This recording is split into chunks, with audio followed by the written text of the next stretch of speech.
पिताश्री आपके इंटरव्यू दिए, उन्होंने कहा बेटा तो रास्ते पे चला गया है विज्ञान के, मैं उसको लौटने के लिए नहीं कहूँगा। अब जो पीछे बात चली गई, आप सन्यासी हैं, मैं मानता हूँ, आपको अब यहीं रहना चाहिए, हम सबको ज्ञान देना चाहिए। लेकिन एक जो बात है कि आपको वाली स्टोरी भी फिक्स करनी है क्या धर्म के अंदर? नहीं मतलब नहीं, मैं वो स्टोरी नहीं, जो मैं उनका इंटरव्यू देखा तो मुझे ऐसा लगा, अगर आप मुझे अपना भक्त मानते हैं या एक मानते हैं कि मैं, ये कैमरा जरूर चल रहा है लेकिन मैं ये मान के आपसे बात कर रहा हूँ कि ये नहीं चल रहा है। नहीं, वो ऐसी वो आपकी ऑनेस्टी निकलेगी, है ना। मैं आपसे बस इतना कहना चाह रहा हूँ कि ठीक है, माँ होती है, माँ, पिता, बहन, वहां आपको जाने की जरूरत नहीं है, लेकिन एक बार बात कर सकते हैं। बात करके, मेरे पास कई फोन आए जो आपके रिलेटिव नहीं भी थे, उनका भाई भी ऐसे निकला हुआ था, उनके ताऊ जी का लड़का निकला हुआ था, वो हमें फोन करने लगे। लेकिन आपके पिताजी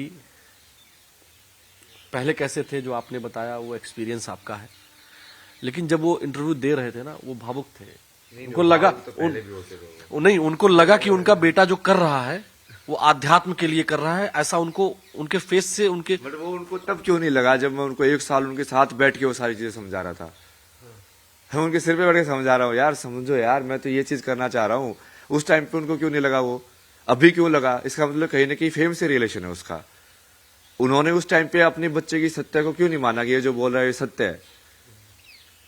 लेकिन कहते हैं कि बड़ों उम्र में बड़े जो जिनके तन से हम पैदा हुए हैं, हम भी किसी के बेटे हैं। कई बार हमको लगता है कि मेरे पिताजी ठीक नहीं कह रहे हैं, वो हमारी बात भी नहीं मानते हैं, लेकिन इसके बावजूद भी हमें क्या करना चाहिए? जो हमारी जो सनातन परंपरा है, वो कहते हैं ना कि हिरण्यकश्यप, याद है आपको? हिरण्यकश्यप तो याद है ना मेरे को, बट उसके अंदर तो जैसे मेन तो मैंने इतने सारी चीजें की, तो हिरण्यकश्यप के सुपुत्र ने तो ये नहीं किया ना, कि उन्होंने तो, प्रहलाद ने, देखिए मैं ध्रुव बोलने जा रहा था, आपने ध्रुव भी बोला था है ना। हाँ। देखिए कई बार गलती होती है और उसको स्वीकार कर लेना चाहिए। हम जानते सब है, ध्रुव, प्रहलाद, क्योंकि वो दोनों ही भक्त है, इसलिए आप कंफ्यूज हो गए ना। दो को ही भक्त की उपाधि मिली है, भक्त ध्रुव और भक्त प्रहलाद, जो कि अमर हो गए। ये मेरे को वो विभूति वाले बाबा बहुत बता रहे थे, देख ऊपर बैठा हुआ वो ध्रुव, वैसे वो होता नहीं था, वो दिखाने का आता था कि ऊपर देख, देखो ध्रुव बैठा हुआ है, वो अमर है, हो गया वो भक्त बन के। वापस से महाराज जी हम बात पर आते हैं, तो पिताश्री से घर तो चले जाइए आप। नहीं, वो सब वो अभी है ना, वो आपको शायद वो हो सकता है कि आपको अपने प्रारब्ध की वजह से उनके अंदर वो चीज दिख रही हो, बट मुझे वो पता है ना वो क्या है। वो तो मेरे को ऐसे देखते थे ना, ऊर्जा में जैसे खा जाऊंगा मैं, तो मैं वहां पे साइलेंटली बैठा होता था, तो उनको ऐसी इतनी ईर्ष्या होती थी उस चीज से, वो करने से, मेरे ओम जपने से भी, वो सब करने से भी। अब क्या बदल गया एकदम से? वही चीज वहां पे कैसे गलत लग रही थी उनको? सारी चीजें पढ़ाई मैंने वहां पे, जैसे मेरी वो बीच में वो सब भी हुआ, वो घर छोड़ के खुद ही भाग गए थे, फिर मैं चाचा वगैरह को बुलाया, तो चाचा वगैरह को बुला के जैसे बुआ वगैरह आई, मैंने उनको पूरा समझाया कि मैं क्या कर रहा हूँ, देखो ये मेंटल हेल्थ के लिए बहुत जरूरी है, क्योंकि ये सब चीजें मन कैसे काम करता है उससे भी जुड़ी हुई हैं। आज के टाइम में कितनी जो ज्यादा जरूरत है इन सबकी, वो लोग समझे, फिर भी वो नहीं समझे, क्योंकि उनको समझना ही नहीं था। नहीं, लेकिन मुझे लगता है कि कई बार फेम की ही वजह से, लेकिन कई बार चीजें समझ में आ जाती हैं। नहीं, वो समझ में नहीं आई है उनको, वो सिर्फ परसेप्शन की वजह से होता है कि हाँ अब ये चीज, वो पहले उनको डर लग रहा था कि ये चीज है कि नहीं है, अब उनको लग रहा है कि हाँ ये चीज तो बाकी लोग एक्सेप्ट कर रहे हैं। पहले मैं अकेला खड़ा था तो मेरे साथ नहीं खड़े थे, अब दूसरे लोग खड़े हैं तो वो भी खड़े होना चाहते हैं।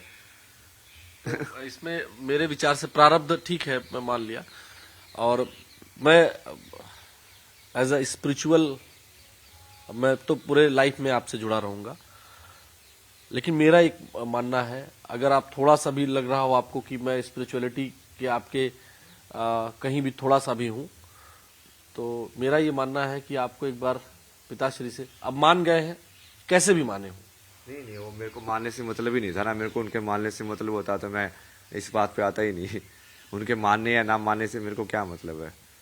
वो मेरे लिए तो एक सोल है ना, जो बाकी सोल्स हैं।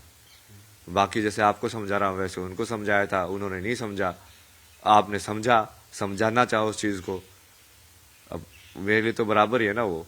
जैसे मेन तो मैं जितने सारी चीजें की वो तो सिर्फ स्त्री के लिए किया कर रहा हूँ मैं सारे की सारे, चाहे वो मेरी माँ के साथ जो इंसाफ हुआ हो, चाहे मेरे जो रिलेशनशिप के अंदर मैंने जो एक्सपीरियंस किया कि वहाँ पे मैंने बताया था कि जैसे बहन प्रेग्नेंट थी तो वहाँ पे नहीं आ पाई मम्मी मदद करने के लिए, तो उसकी वजह से मुझे महसूस हुआ कि यार ये सब क्या है संसार के अंदर, ये सब क्यों होता है मतलब। और भी जैसे मेरी जो दोस्त थी उसका जैसे वो बचपन में भी उसका रेप का केस हुआ था, उसके बाद उसकी फिर जो मैरिज थी वो भी ब्रेक हो गई, उसके वजह से उसका मेंटल हेल्थ बहुत प्रॉब्लम हो गया। तो ये सारी चीजें तो मैं उनके लिए कर रहा हूँ। यहाँ रितु जी भी बैठी हुई है, मैं बार बार ये इसलिए बता दे रहा हूँ क्योंकि फीमेल है। आप फीमेल पर बहुत मतलब जिस पे हम बात कर रहे थे कि इस पे आप नाखून रख लेते हैं या क्या हुआ, क्या था, क्यों ऐसा मतलब? नहीं जैसे चीजें तो मैंने बहुत बताई ना, जैसे अपनी माँ की साइड तो मैंने फिल्म भी देखी होगी आपने, वही सवाल बनाई हुई है मैंने, वो पूरा उसके ऊपर ही है, डोमेस्टिक वायलेंस के ऊपर। आप जिस पिताश्री को पिताश्री बोलते हैं ना, वो उस माँ को ना वो गोला लाठी बोलते हैं, क्योंकि एक तरीके से ऐसे पैर वैर को अरेंज करके उसको बांध के लाठी को बीच में डाल के तब मारते थे। आपने तो देखा ही नहीं ना, आप तो उनके वो क्रोकोडाइल वाले आंसू के ऊपर बह गए। माँ भी है ना, तभी तो। तो मेन चीज तो उनकी थी। जब मैं दिल्ली में भी रुका तो मैंने उनको भी बोला था, जब वो घर छोड़ के भागे तो मैंने बोला कि वाह भगवान ने मजा कर दिया भाई, ये इसको आपको छोड़ के जाने की जरूरत ही नहीं थी, वो खुद ही छोड़ के चला गया। मगर आप तो आप शांति से रहो, बहुत बढ़िया, कोई दिक्कत नहीं है आपको, पैसे वैसे की मैं संभालूंगा, आपका सब दूंगा मैं आपको जो रहने सहने के लिए चाहिए। बट वो ठीक है, वो कई बार इंसान जो होता है वो इतना स्ट्रांग नहीं होता कि वो कर पाए, तो वो उन्होंने वो चीज चूज नहीं की।